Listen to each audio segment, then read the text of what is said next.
I've visited a lot of these communities in Africa, and I can tell you that a thread that exists amongst all experiences. What is it? There's many, but one of them that was fascinating is how the non-Jews treat you.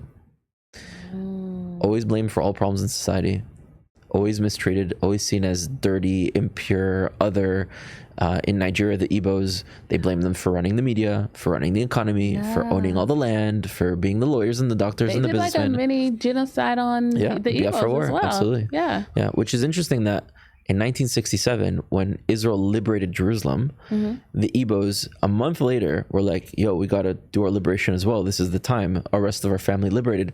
And so they fought a war of liberating themselves from their oppressive government at the time, because Nigeria is a made-up country. The British basically took 3 large ethnic groups, the Yoruba, the Hausa Fulani, and the Igbos, that were all living on separate lands, put them together, called it Nigeria, which is a little bit problematic to begin with, right? And then allowed the Hausa Fulani that were economically low but population-wise high, and the Igbos that were population low but economically high, and put them together, created a democracy which will only allow the Hausa Fulani to gain control. But then there would be this natural clash between the majority of the population and the majority of the wealth, and it naturally clashed, and the Igbos were subjugated, their finances were taken away, and the Igbos are like, we're not going to put up with this, like, we're cool with being connected and helping, but don't put us, like, don't steal our stuff. And this eventually led to the Biafra War, and as a response, 3 million Igbos were exterminated in the Biafra War. So they also had their Holocaust, and there's these threads that exist that wherever we're living, we're seen by the local peoples as an other, as we come from somewhere else, as we don't belong, and we're the source of all problems. And somehow we tend to overcome, and most of the time become still successful given the situation. Wow. Okay. So tell me about these communities in Africa. Do they want to come back to Israel? How do they feel? Do they want to be reconnected? When you come and visit them, are they like, oh my goodness, my brother, you found us, even though, like, we were never lost, but like, you're here now, you're bringing recognition to us. Nobody knows about us. So how are they feeling? So I wouldn't say all communities have the same experiences. Okay. There's many differences, which is why it's a documentary series. Each episode, it's its own people, its own experience, its own struggles, its own aspirations. Depending on the place, there's different ways in how they respond. Now, given that we've been doing this for so long, that we went to prison for this, to a lot of people, it's like, okay, they're valid. This is not, some people are just trying to write a book and to profit and to do their PhD and to make money off of us. These are people who are willing to put in the work and to suffer and to risk their lives to include us in that family. So already we're on a status that when we go to these places, right away, they know who we are because they've been following the work. You're received well. Yes. The only place that we had trouble being received was actually with the Lemba. And the reason is that there have been many people from the outside, geneticists, scholars, some of them even not Jewish, who've come in, they open their hearts in their communities, and they feel robbed. Their DNA was taken, their stories were taken, and these individuals went and made publications and articles in these magazines and PhDs, and they all became privileged and made money off of them. But then they didn't even care to come back and to help or to share some of that wealth or to help them be recognized. It was like, you literally just came to use us. So unfortunately, they have an experience where they're very afraid of outsiders. They're hurt. So when we came in, it was like, no, we don't speak to anyone from the outside. And it took time to build that trust, to build that relation, and for me to explain, if your goal is to come back to Israel, let me be an agent, a vessel of achieving that, because my goal is for the rest of the Jewish people to realize that you are their family. How can I get them to realize that if they're not seeing what I'm seeing? I have to show them this. This is not to go and make a film for the sake of art, for the sake of history. This is to change our future history. And it took time to develop relations with them, but eventually we were able to.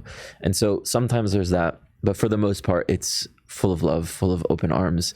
And I remember the first time I landed in Africa on this project was in Nigeria.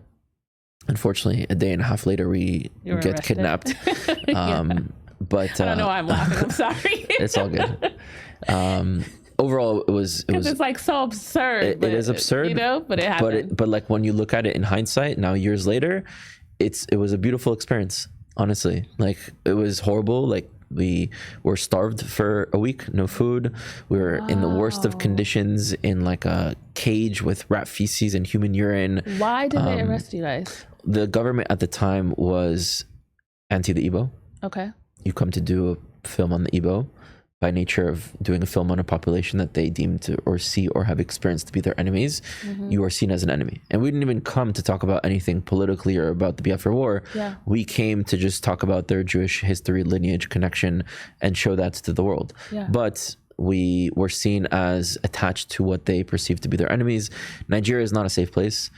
People get kidnapped left and right, whether it's by the government or Boko Haram. And they came to our hotel room at maybe 8 in the morning or 7:45, somewhere very early, with 15 armed gunmen with black ski masks pointing guns at our faces, dragged us to cars, drove us 15 hours away, threw us in a cage, and what it was were you thinking as this? Do you remember what you were thinking as this is all happening? I was looking like up you're and going saying, from the hotel to the car to like, what were you thinking? I was like, first of all, my story is not going to end here.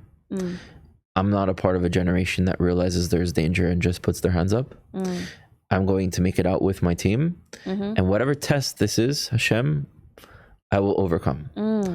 And that definitely made the differentiating factor of being able to survive and to thrive in those situations. And there's plenty of dangerous situations. The first week we were isolated and starved. The next 2 weeks we were in a cage with Boko Haram terrorists, one of which had killed 70 people. So even in the prison itself, it wasn't so safe to begin with. But there were miracles all along the way. Okay. Like nonstop. And again, when you're able to see them, you know that there's a path, there's a direction. And just a side note, in Kabbalah, in Jewish mysticism, we learn that when we die, we don't really die. Our soul elevates to the spiritual realm where all souls exist. And once your soul elevates to the spiritual realm, all the souls are on different levels depending on what they did. The good, the bad, eventually you're higher up or you're lower up. Now, when you're in the spiritual realm, you can't elevate yourself and you can't go down. Right. Because you know all truths at this point. You're connected to this eternal truth of Hashem, the oneness, and you realize all the things you could have done to become better. And you're like, damn, why didn't I do that? Yeah. I could have done that. I could have become better. And so when you get plugged back into this physical realm, all the souls want to, because they all want to elevate. Now you know the truth. You know what you should have done, what you could have done. Yes. And when you do get plugged in, the Creator gives you a series of obstacles in front of you, all catered to specifically fix where you went wrong or how you did wrong in previous lifetimes. And all these obstacles are given to you, and no obstacle is given to you that you don't already have all the tools plugged in within you to overcome. And your soul chooses what you want to do. Your soul says, well, I'll take that. I can do that. I don't want that. I'll do that next time. I want this one. I got this one. And then you get plugged in, you forget everything. That's why we have like a mark here, because it says that like the angel wants to us. Really? Yeah. So cool. And you forget everything. And now you're actually put through the test without knowing that you're in the test. And so the way I see it is that every obstacle we're in, these are obstacles that we chose to be in.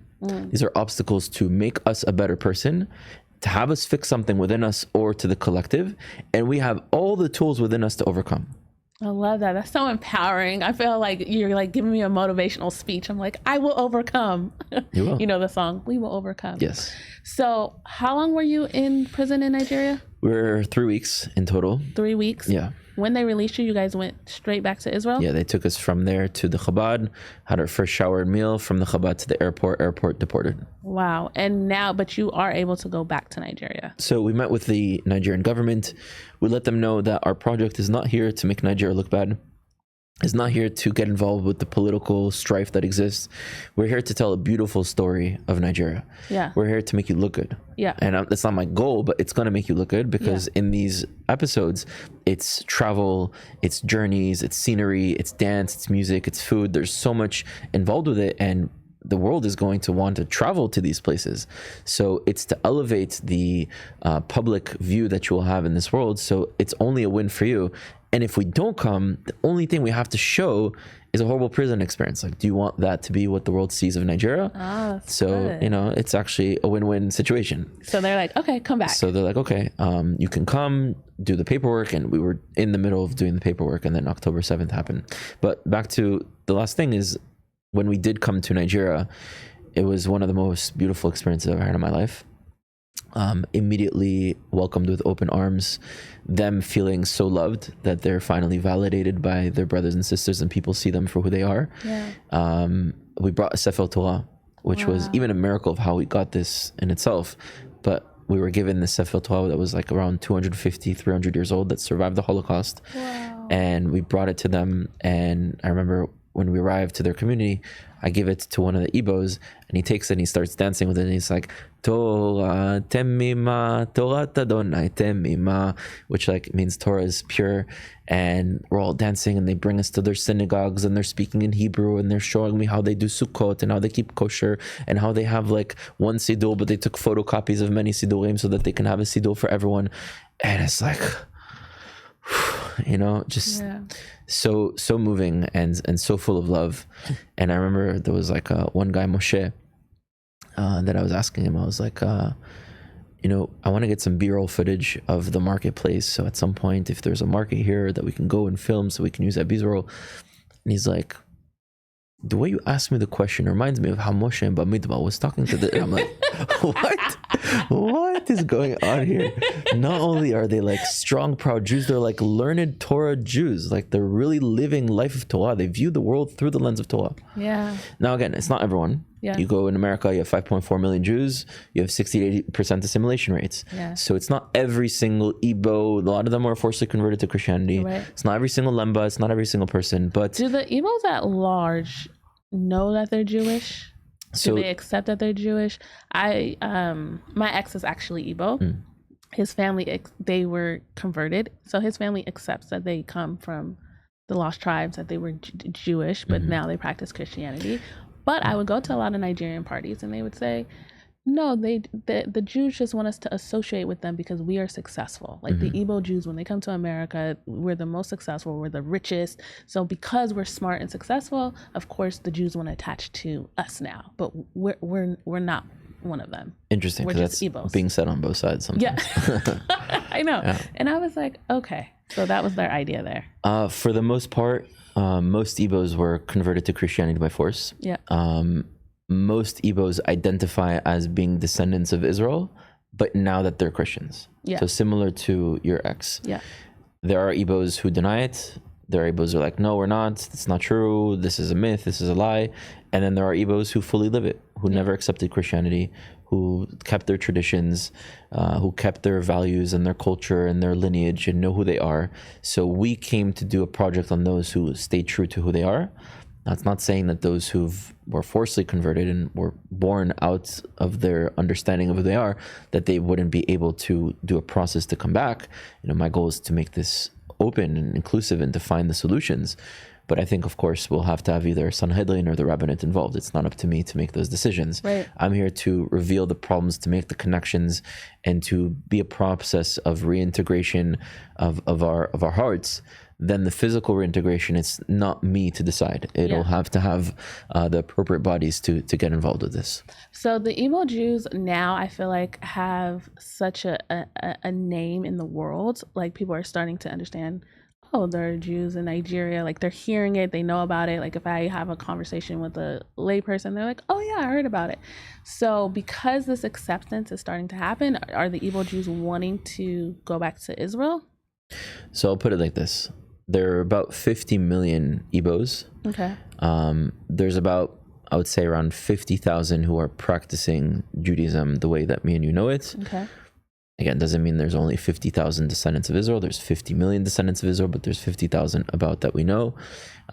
There's about 50 million Pashtuns in Afghanistan that were forcibly converted to Islam. Okay. There's about 250,000 Lemba. There's several tens of thousands Jews in Tanzania. Many of them are still in hiding. What you're saying is we need to expand our borders in Israel. These numbers... we need more land. These numbers become very big, right?